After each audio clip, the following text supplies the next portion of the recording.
में जो कुछ मांगा पूरा करो अरमान।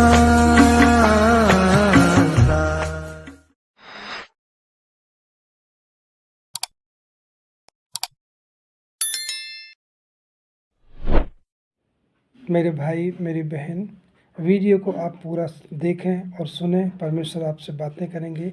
कुछ देर के लिए मीटिंग के समय लाइट गोल होने के कारण वीडियो थोड़ा डार्क है, लेकिन बाद में लाइट आ गई है। मैं विश्वास करता हूँ आप ज़रूर आशीष पाएंगे। आप सबको जय मसीह की।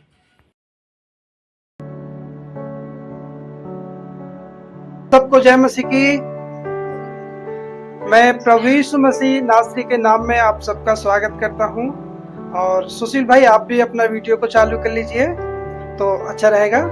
आइए हम वचन में जाएंगे। परमेश्वर हम सबसे प्रेम करते हैं। मैं हर मीटिंग में ये बात को कहता हूँ, क्योंकि सचमुच में परमेश्वर हमसे बहुत प्रेम करता है। आपको पता है, आज के दिन भी जो भी पाप हमने किए हैं, वो सारे पापों को प्रभु अभी हमें क्षमा करता है। वो कितना प्रेम करता है परमेश्वर। तो क्या भाई हम फिर से पाप करें? नहीं।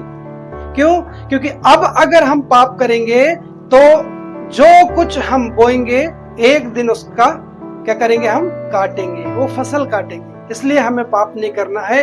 परमेश्वर का वचन कहता है, वही तो तेरे अधर्मों को माफ करता है और सारे रोगों को चंगा करता है। परमेश्वर ही हमारे सारे अधर्मों को माफ करता है और सारे रोगों से हमें चंगा करता है। हमें डरना नहीं है, बस हमें परमेश्वर के साथ साथ चलना है। परमेश्वर के साथ साथ चलना है, हमें कोई डरने की आवश्यकता नहीं है। कितनी भी हमारे जीवन में गलतियां होती है, पाप हो जाए या कभी कोई समस्या मुसीबत आ जाए और उसका हमें सामना करना पड़े, तो भी हमें क्या करना है? डरना नहीं है। क्योंकि जो लोग डर उस समय भी देखेंगे, पवित्र शास्त्र वचन हमें बताता है, जब मूसा डर रहा था तो परमेश्वर ने मूसा से क्या कहा? मूसा तू चल, मैं तेरे आगे आगे चलूंगा। निर्गमन 33 और 14 पद में कितनी अच्छे सुंदर तरीके से परमेश्वर कहता है। उसका एक गीत भी है, मैं तेरे आगे आप चलूंगा और तुझको विश्राम दूंगा, चिंता ना करो भय ना खाओ, हाथ पकड़ कर तुझे मैं चलाऊंगा। बहुत सुंदर गीत है। ये वचन है निर्गमन 33 और 14 पद में लिखा है। 33 अध्याय की 14 पद में, मूसा मत डर तू चल। जैसे ही मूसा एक कदम बढ़ाता है या हम एक कदम बढ़ाते हैं परमेश्वर के साथ चलने में, परमेश्वर हमारे साथ हो जाता है। क्या हुआ? यहोशू जब यरदन नदी पार करने लगा, जैसे ही वो एक कदम आगे बढ़ाया, नदी तुरंत बहना बंद हो गई। परमेश्वर हमारी सहायता करता है, परमेश्वर हमारी मदद करता है। इसलिए तो परमेश्वर निर्गमन 33 और 17 में कहता है, तेरा नाम मेरे चित्त में बसा हुआ है, मेरे चित्त में बसा हुआ है तेरा नाम। परमेश्वर हमें नहीं भूलता, कभी नहीं भूलता। हमेशा परमेश्वर हमें क्या करता है? स्मरण करता रहता है। आइए हम परमेश्वर का वचन में जाएंगे। हम निकालेंगे गलातियों की किताब। और अभी तक जो हम विषय था और हम मनन करते आए हैं, वो गलातियों की किताब से ही मनन कर रहे थे बीते बहुत दिनों से, जब हम उपवास प्रार्थना शुरू किए थे। और आज जो 9 वरदान थे परमेश्वर के, उन 9 वरदानों में से आज आखिरी जो वरदान है संयम, उस संयम के विषय में हम आज बात करेंगे। तो जो 9 वरदान थे मैं एक बार फिर से पढ़ के बता देता हूँ। प्रेम, आनंद, शांति, धीरज, दया, भलाई, विश्वास, नम्रता और संयम। आज हम संयम के विषय में मनन करेंगे और हम सब निकालेंगे गलातियों की किताब 5 अध्याय और हम पढ़ेंगे 25 पद। मैं आप लोगों के लिए पढ़ रहा हूं, आप भी अपनी अपनी बाइबल में पढ़ सकते हैं।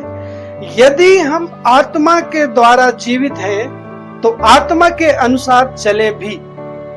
बस आप भी अपनी बाइबल में पढ़ सकते हैं। यहाँ परमेश्वर का शास्त्र पवित्र वचन कहता है, यदि हम आत्मा के द्वारा जीवित हैं तो आत्मा के अनुसार चले भी। अब परमेश्वर ने हमें पवित्र आत्मा दिया है, पवित्र आत्मा के वरदान हमारे अंदर हैं, तो हम अब क्या करना है? हमें आत्मा के अनुसार जीवन जीने की कोशिश करना है। और जो व्यक्ति कोशिश करता है वही व्यक्ति चल पाता है, अन्यथा जो व्यक्ति कोशिश भी नहीं करता वो व्यक्ति कभी नहीं चल पाता। कभी नहीं चल पाता। और आज का जो विषय है संयम के ऊपर, तो संयम के ऊपर आज हम बात करेंगे। देखिए, संयम को हम अगर हिंदी भाषा में ट्रांसलेट करते हैं तो उसको और भी शब्दों से बोला जाता है, जैसे कि संतुलन, गंभीरता, बुद्धिमता, मतलब बुद्धिमानी से अपने आप को नियंत्रण के साथ रखना, या हम एक बंधन में हैं, उसको हम एक तपस्या भी कहते हैं संयम को, और उसको हम नरमी भी कहते हैं। ये जो सारे शब्द हैं हमें संयम के शब्द हैं। लेकिन HERV जो बाइबिल होती है, वो मोबाइल में मैं पढ़ता हूँ HERV, और अभी जो हमारे पास बाइबिल है ये बाइबिल का वर्जन है OV वर्जन बाइबिल है। इसमें सिर्फ लिखा है संयम, नम्रता, और उसके बाद लिखा है संयम। लेकिन HERV अगर हम बाइबिल को पढ़ते हैं तो उसमें लिखा है आत्म संयम, बहुत क्लियर रूप से लिखा है आत्म संयम, आत्मा से संयम होकर जीवन को जीना। और इंग्लिश में अगर हम पढ़ेंगे तो इसको बोलते हैं सेल्फ कंट्रोल। और उर्दू शब्द में अगर हम देखेंगे तो उर्दू शब्द में कहते हैं परहेजगारी, मतलब परहेज करते हुए जीवन को जीना। बहुत अच्छा शब्द है, बहुत ही उम्दा शब्द है, बहुत ही बढ़िया शब्द है। अब हम देखेंगे कि हम किस तरह से संयम के साथ जीवन जी सकते हैं, अपने परिवार में, अपने परिवार के साथ, अपनी कलीसिया के साथ कैसे हम संयम का उपयोग कर सकते हैं। आज हम इस चीज को सीखेंगे। देखिए, आज के बहुत साल पहले हमारा शास्त्र पवित्र बाइबल बताता है, इजराइल में एक परिवार रहता था जिसका नाम था एलकाना। आप ध्यान से सुनेंगे तो मैसेज आपको याद हो जाएगा, बिल्कुल माइंड में बैठ जाएगा, आप भूलेंगे नहीं कभी। लेकिन अगर आपका मन इधर उधर भटक रहा है तो फिर प्रॉब्लम हो जाएगी। आप सब लोग कृपया ध्यान से सुने। इजराइल में एक परिवार रहता था जिसका नाम था एलकाना, और एलकाना की 2 पत्नी थी। एक का नाम था हन्ना, दूसरे का नाम था पनिन्या। बाइबल बताती है हन्ना बांझ थी, हन्ना के बच्चे नहीं होते थे, लेकिन पनिन्या के बच्चे थे। और उस समय एलकाना एक पुरुष का नाम है। एलकाना उस समय प्रत्येक वर्ष मंदिर जाया करता था बलिदान चढ़ाने के लिए और भेंट चढ़ाने के लिए। और जब वो जाता था तो अपनी पत्नी, दोनों पत्नियों को साथ में लेता था और अपने बच्चों को साथ में लेता था, और प्रत्येक वर्ष वो मंदिर जाया करता था, बिल्कुल अय्यूब के समान प्रत्येक वर्ष मंदिर जाया करता था एलकाना अपने परिवार को लेकर। उस समय जो मंदिर का जो याजक था, वो याजक का नाम था एली। एलकाना जब दान मंदिर में भेंट चढ़ाता था, और जब वो भेंट चढ़ा चुका होता था तो वो अपने बच्चों को, अपनी पत्नी को दान देता था। एलकाना अपनी पत्नी को और अपने बच्चों को दान देता था। लेकिन बाइबल बताती है एलकाना हन्ना को उनसे दूना दान देता था। क्यों? क्योंकि हन्ना को वो बहुत प्रेम करता था, बहुत प्रेम करता था हन्ना को एलकाना। उस समय मंदिर का जो याजक हुआ करता था उसका नाम था एली। एक दिन क्या हुआ, पनिन्या ने बहुत सारी बातें हन्ना को सुना दिया कि तेरे तो बच्चे नहीं होते, तू बांझ है, परमेश्वर ने तेरी कोख को बंद करके रखा है। बहुत सारी बातें एलकाना ने पनिन्या ने हन्ना को सुना दिया, और हन्ना रूठ के, नाराज होके बहुत एक साइड में वो बैठी और रो रही थी। वो रो रही थी वहां पर। और क्या हुआ है, जब उस समय उसका पति आया और उसका पति ने उसको देखा, अपनी पत्नी को, कि वो रो रही है, वो खाना नहीं खा रही है, वो भूखी है, वो विलाप कर करके रो रही है, तो उसका पति एलकाना अपनी पत्नी को कहता है, हे हन्ना, तू क्यों रोती है और खाना क्यों नहीं खाती। कितना सुंदर शब्द है वो जो एलकाना अपनी पत्नी को कहता है, हे हन्ना, तू क्यों रोती है और तू खाना क्यों नहीं खाती, तेरा मन क्यों उदास है, तू उदास ही होकर क्यों रो रही है, तू क्यों विलाप कर रही है, क्या मैं तेरे लिए 10 बेटे के बराबर नहीं हूं। कितना सुंदर बात एलकाना अपनी पत्नी को कहता है। मेरे भाई मेरे बहन, यहाँ एलकाना के जीवन से हमें एक सीखने को मिलता है। आज देखिए दुनिया में बहुत सारी ऐसी स्त्रियां हैं जिनके बच्चे नहीं होते, लेकिन उनका पति उनके साथ कैसे व्यवहार करता है, उनके परिवार के लोग उस औरत से कैसे व्यवहार करते हैं। तू बांझ है, तू ये है, तू वो है, तू चली जा, मायके चली जा, ये हो जा, भाग जा, कितनी बुरी बुरी बातें करते हैं। लेकिन वही अगर हम एलकाना को देखेंगे तो एलकाना कितने सुंदर शब्दों में कहता है, हे हन्ना तू क्यों रोती है, तू खाना क्यों नहीं खाती और तेरा मन क्यों उदास है, क्या मैं अकेला तेरे 10 बेटे के बराबर नहीं हूं। कितना प्रेम करता है देखिए यहाँ पर एलकाना अपनी पत्नी को। हालेलुया। ऐसा प्रेम हर एक व्यक्ति को करना बहुत जरूरी है। हर एक पति को अपनी पत्नी से प्रेम करना बहुत जरूरी है।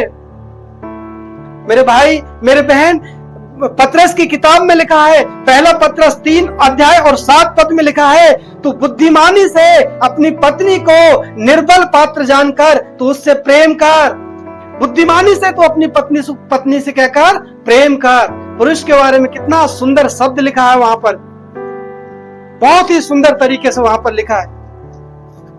मैं आपके लिए पढ़ रहा हूं, आप बाइबल मत खोलिएगा। वैसे ही है पतियों, तुम भी बुद्धिमानी से पत्नियों के साथ जीवन निर्वाह करो और स्त्री को निर्बल पात्र जानकर उसका आदर करो, यह समझकर कि हम दोनों जीवन के वरदान के वारिस हैं, जिससे तुम्हारी प्रार्थनाएं रुक न जाए। मेरे भाई मेरी बहन, क्या होता है अगर हम पति पत्नी में प्रेम नहीं है, लड़ाई झगड़ा है, आपकी प्रार्थना परमेश्वर तक नहीं पहुंच रही है, यह पवित्र शास्त्र बाइबल बताती है। अगर आपके परिवार में अशांति है, आपके परिवार में आप अपनी पत्नी से एक दूसरे से प्रेम नहीं रख रहे हैं, तो बाइबल बताती है, आप बाद में पढ़ना चाहो तो नोट कर लो, पहला पतरस की किताब 3 अध्याय और 7 पद में लिखा है कि तुम्हारी प्रार्थनाएं ना रुक जाएं, इसलिए पत्नी से प्रेम करो।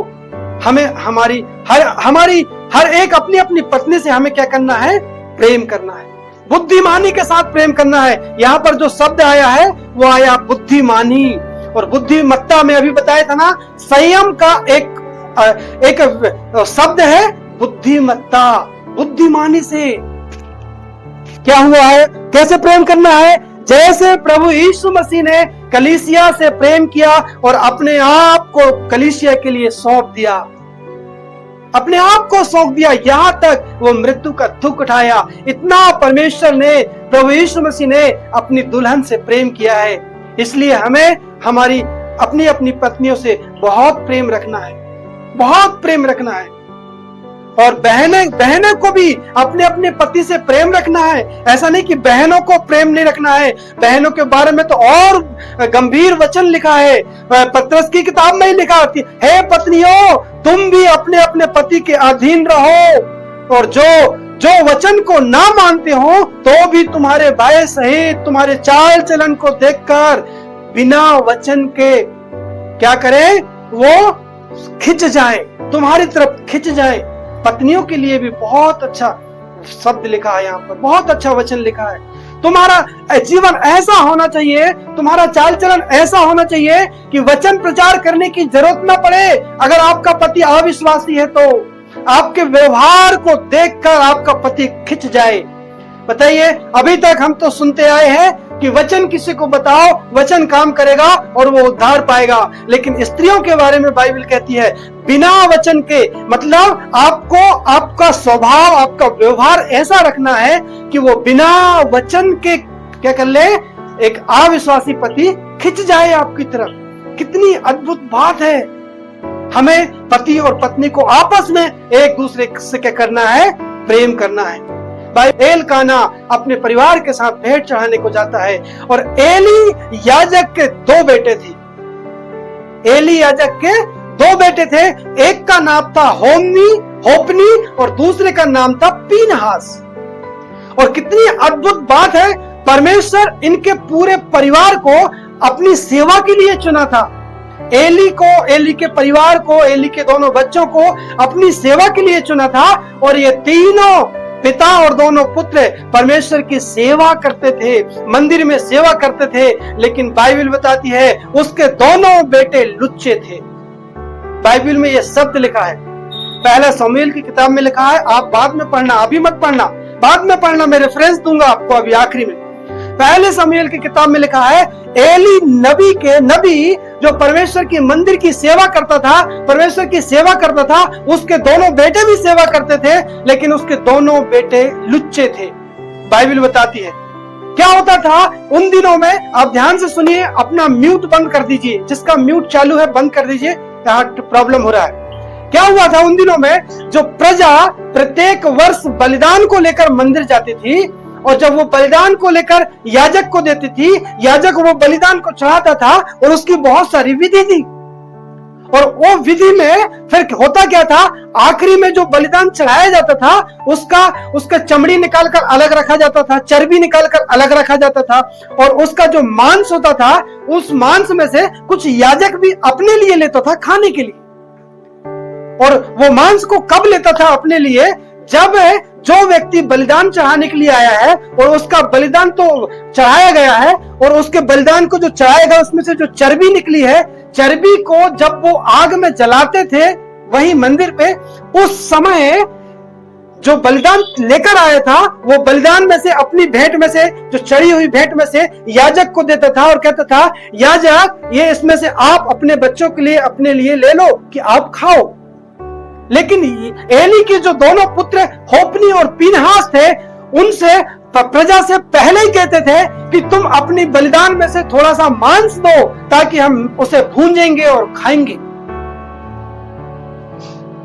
तुम अपनी बलिदान में से थोड़ा सा मांस दो, ताकि हम उसे भूंजेंगे और खाएंगे। बाइबल बताती है वहां की जो प्रजा ऐसी बातें बोलती थी, लेकिन वो नहीं कहते थे, नहीं नहीं तुम अभी दो हम मुझे खाने के लिए, अभी हम भूंजेंगे और उसको खाएंगे। ये शब्द लिखा हुआ है।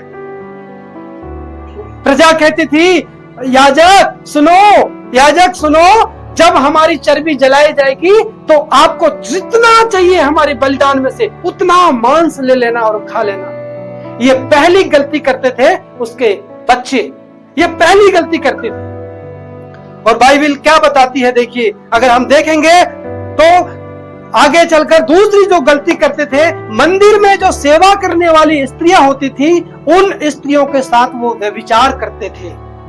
मंदिर में करते थे व्यभिचार। और एक स्त्री नहीं थी, वो दोनों भाई थे, दोनों भाई बहुत सारी स्त्रियों के साथ व्यभिचार करते थे। एक दिन एली याजक को पता चला, प्रजा के लोगों ने एली याजक को बताया, याजक तेरे दोनों बेटे हमारी बच्चियों के साथ, हमारी स्त्रियों के साथ कुकर्म करते हैं। लेकिन एली याजक वहां पर वहां पर होप्नी और पीनहास को, अपने बच्चों को ज्यादा नहीं डांटा है। उन्हीं दिनों में बाइबल बताती है, हन्ना ने अपना बेटा को जब मंदिर में भेंट चढ़ाया था, उन्हीं दिनों में शमूएल छोटा बालक था। हन्ना ने क्या सिखाया था अपने बच्चे को, सोचो, एक 4-5 साल का बेटा परमेश्वर के मंदिर में सेवा करने के लिए है, क्या सिखाया था हन्ना ने, क्या आत्मा में चलना सिखाया था हन्ना ने एक 5 साल के बच्चे को, जो अपने माता पिता से दूर होकर मंदिर में सेवा कर रहा था। क्या ऐसे हम भी अपने बच्चों को सिखाते हैं? क्या हम भी ऐसे बच्चों को सिखाते हैं? शायद हम बहुत सारे लोग नहीं सिखाते हैं। मैं एक भाई को जानता हूं, मैं उनका नाम नहीं लूंगा, वो बहुत पुराने मसीह हैं मेरे भाई, लेकिन उनके वो जो जितना पुराने मसीह है ना, उनके बच्चों को आज मैं देखता हूं, उनके बच्चे मसीह में नहीं है। मैं कई बार बात करता हूं, भैया बाइबल पढ़े हो, क्या फायदा बाइबल पढ़ने से, क्या होता है प्रार्थना करने से, मेरा मन नहीं लगता प्रार्थना करने में, ऐसे शब्द बोलता है वो बच्चा। सोचो, जिसके माता पिता जब वो पैदा हुआ था, छोटा सा था, तब से प्रभु में है, लेकिन देखो, अगर आपने अपने बच्चों को सिखाया नहीं है तो बच्चे किस तरह से बिहेव करते हैं, कैसे वो जीवन जीते हैं। मेरे भाई मेरे बहन, हमें हमारे बच्चों को सिखाना है। देखिए किस तरह से हन्ना ने अपने बच्चे को सिखा के रखा था। क्या सिखाना है हमें बच्चे को? देखिए, जब 2 साल का बेटा होता है आपके घर में, 4 साल का बच्चा होता है, कैसे आप उसे ब्रश करना सिखाते हैं, ब्रश पकड़वाते हैं, टूथपेस्ट देते हैं और आप अपने हाथ से उसे ब्रश करवाते हैं। धीरे धीरे कुछ दिन तक आप ब्रश कराते हैं, 1 महीना 2 महीना, और धीरे धीरे बच्चा खुद सुबह उठता है और बिना कहे माता पिता के वो ब्रश करने लगता है, वो ब्रश करना सीख गया है।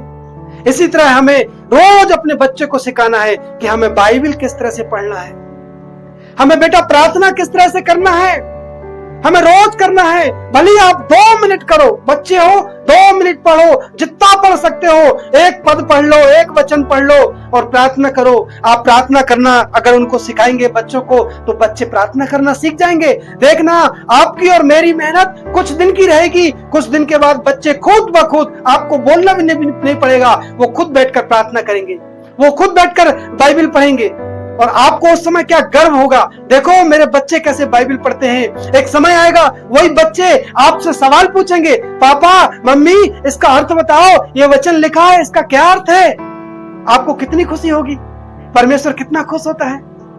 हमें हमारे बच्चों को अच्छी शिक्षा देना है, बच्चों को प्रार्थना कैसे करना है, बाइबल कैसे पढ़ाना है, यह सिखाना है। छोटे बच्चे शरारती भी होते हैं, कई बच्चे आपसे क्या कर सकते हैं, सवाल भी कर सकते हैं, मम्मी पापा ये रोज रोज बाइबल क्यों पढ़ना, क्या होता है रोज रोज बाइबल पढ़ने से, मेरा मन नहीं लगता।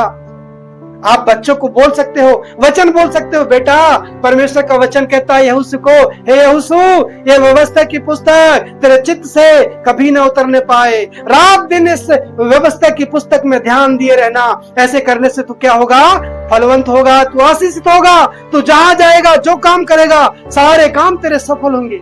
इस तरह से आप वचन बोल सकते हो बच्चे को, बेटा बाइबल में लिखा है हमें रोज प्रार्थना करना है, रोज वचन पढ़ना है। बाइबल तो कहती है रात दिन ध्यान करना है। बेटा तू 2 मिनट कर ले, खाना खाने से पहले कर ले, पढ़ाई करने से पहले कर ले, स्कूल जाने से पहले कर ले। इस तरह से हम अपने बच्चे को आत्मा के अनुसार जीवन जीना हम सिखा सकते हैं। आत्म संयम के साथ, संयमता के साथ, बुद्धिमत्ता के साथ हम अपने बच्चों को अच्छी शिक्षा दे सकते हैं। मेरे भाई मेरे बहन, हमें ये जरूरी है। बाइबल कहती है नीति वचन की किताब, लड़के की ताड़ना को न छोड़ना, क्योंकि यदि तू छड़ी से मारे तो वह न मरेगा। लड़के की ताड़ना को न छोड़ना है, उसको छड़ी से मारकर उसका प्राण तू अधोलोक से बचाएगा। नीति वचन 23 अध्याय में लिखा है। बच्चे को छड़ी से मारोगे तो उसका प्राण काहे से बच जाएगा, अधोलोक में जाने से बच जाएगा। मैंने तो ऐसा कभी नहीं सुना कि किसी को छड़ी से मारो तो अधोलोक में जाने से बच जाएगा। जो बेटे पर छड़ी नहीं चलाता वह उसका बैरी है, परंतु जो उससे प्रेम रखता है वह यत्न से उसको शिक्षा देता है, यत्न के साथ। ये छड़ी क्या है मेरे भाई मेरे बहन, ये छड़ी वो नहीं है जो एक लकड़ी बना लिया और लकड़ी से मार रहे, नहीं, ये वो छड़ी नहीं है, ये वचन की छड़ी है। आपको वचन बोलना है, वचन उनको सिखाना है। क्या कहती है इब्रानी की किताब में 12 अध्याय में, क्योंकि प्रभु जिससे प्रेम करता है उसकी ताड़ना भी करता है, और जिसे पुत्र बना लेता है उसे कोड़े भी लगाता है। आपने सुने हो कभी किसी व्यक्ति को परमेश्वर ने कोड़ा मारा? कभी नहीं।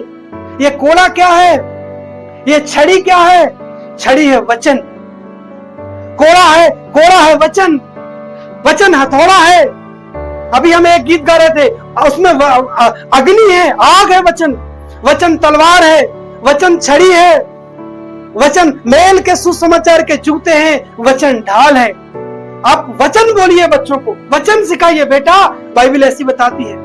इस तरह से आप और मैं, हम अपने बच्चे को अच्छी रीति से आत्मा के अनुसार चलने के लिए हम क्या कर सकते हैं, उनको शिक्षा दे सकते हैं। आत्मा के अनुसार चलने के लिए हम क्या कर सकते हैं, शिक्षा दे सकते हैं। एक बहुत दिन पहले की बात है, एक प्रभु के दास मिले मुझे, वो मेरे घर भी आए हैं।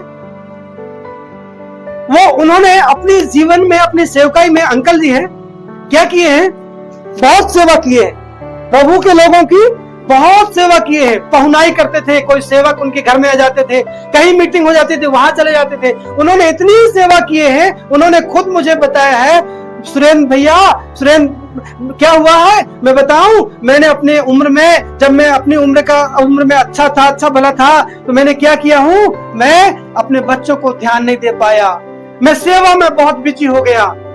आज वो रोते हैं अपने बच्चों के लिए। उनका एक बेटा बड़ा है, एक बेटी बड़ी बड़ी है और क्या हो गए हैं, वो प्रभु में पीछे हो गए हैं, बहुत पीछे हो गए हैं। जिस तरह से उनको बोलना चाहिए था, जिस तरह से बच्चों को सिखाना चाहिए था, उस तरह से वो नहीं सिखाए हैं। इसलिए देखिए, कई बार प्रभु यीशु मसीह के पीछे चलने के लिए व्यक्ति कहते थे, प्रभु मैं तेरे पीछे पीछे आऊंगा। प्रभु यीशु मसीह कहते नहीं, तू घर जा। क्यों? घर में जा, अपने बच्चों से प्रेम कर, अपनी पत्नी से प्रेम कर। जब तू अपने घर में अपने बच्चों से, अपने पत्नी से प्रेम करेगा, तभी तो तू प्रेम करने वाला ठहरेगा। जब तो तू कलीसिया में प्रेम करेगा। कई लोग हैं मेरे भाई मेरे बहन, हम अपने परिवार में प्रेम नहीं कर पाते। हमें अपने परिवार से प्रेम करना है, हमें हमारे सास से प्रेम करना है, हमारे ससुर जी से प्रेम करना है, हमारे माता पिता से प्रेम करना है, हमारे तमाम रिश्तेदार से प्रेम करना है। क्या हुआ जब एली याजक को यह समाचार मिला, यह सुना एली याजक ने, वहां की प्रजा के लोगों ने एली याजक को बताया, तेरे दोनों बेटे हमारी पुत्रियों के साथ, हमारे पत्नियों के साथ, हमारे स्त्रियों के साथ गलत काम करते हैं। एली याजक ने क्या किया? एली याजक ने कुछ नहीं किया। एली याजक क्या कहता है, हे मेरे बेटे, मैं क्या सुनता हूं, तुम ये गलत काम करते हो। इस तरह से डांट रहा था एली अपने बच्चों को। बताइए एली को किस तरह से डांटना चाहिए था। एक दिन परमेश्वर का एक दास एली याजक के पास पहुंचा, और एली याजक के पास पहुंचा और वो दास क्या कहता है एली याजक को, देखिए मैं आपके लिए पढ़ रहा हूं। एक दिन एली याजक का दास, परमेश्वर का दास एली याजक के पास पहुंचा और वो कहता है यहोवा यो कहता है, क्या मैंने तुझे और तेरे परिवार को नहीं चुना था कि हमेशा मंदिर में मेरी सेवा करे, लेकिन तू खरा नहीं निकला। तूने अपने बेटे को, क्या तू अपने पुत्रों का आदर मुझसे अधिक करता है? परमेश्वर का वचन ऐसा कहता है एली याजक को, क्या तू अपने पुत्रों का आदर मुझसे अधिक करता है? एली ने अपने बच्चों को डांट नहीं लगाई थी, जिस तरह से शिक्षा देना था उस तरह से शिक्षा नहीं दी थी। क्या हुआ है बाइबल में अगर हम देखेंगे तो मेरे भाई मेरे बहन, एली याजक को परमेश्वर कहता है, तेरे पूरे कुल में कभी कोई बूढ़ा नहीं होगा, सब जवानी में मरेंगे। और बाइबल बताती है सब जवानी में मरेंगे। दोनों बच्चे जवानी में मर गए। एली भी गर्दन टूटने से मौत हो गई। परमेश्वर का वायदा किया उसके परिवार से कि तेरे पीढ़ी में कोई भी व्यक्ति बुढ़ापा नहीं देखेगा, सब जवानी में मरेंगे, क्योंकि तू परमेश्वर के लोगों के साथ गलत करता है। क्या करना था एली याजक को? किस तरह से एली को शिक्षा देना था? परमेश्वर देखता है मेरे भाई, आज हम जो कुछ भी कर रहे हैं परमेश्वर देखता है। यहोवा की आंखें धर्मियों पर लगी रहती हैं और उसके कान उसकी दुहाई की ओर लगे रहते हैं। भजन संहिता 34 और 15 में लिखा है, परमेश्वर की आंख, परमेश्वर की दृष्टि लगी रहती है, परमेश्वर के कान लगे रहते हैं। परमेश्वर हम सबको देखता है, परमेश्वर हम सबको जांचता है और परखता है। क्या हुआ एली के परिवार में देखेंगे, सब बर्बाद हो गया। लेकिन हन्ना के जीवन में अगर हम देखेंगे, जो हन्ना ने अपने बच्चे को जो शिक्षा दी थी, आगे चलकर वो वहां का याजक बनता है और कैसी प्रजा उन दिनों में बड़े खुशहाली के साथ अपने जीवन को बिताती है। इसलिए भजनकार कहता है, भजन 34 और 11 में लिखा है, हे लड़कों आओ मेरी सुनो, मैं तुमको यहोवा का भय मानना सिखाऊंगा। कौन सिखाएगा हमें परमेश्वर का भय मानना? पवित्र शास्त्र बाइबल हमें परमेश्वर का भय मानना सिखाएगी। जब हम पवित्र शास्त्र बाइबल को पढ़ेंगे, रोज पढ़ेंगे, परमेश्वर हमसे बातें करने लगेगा।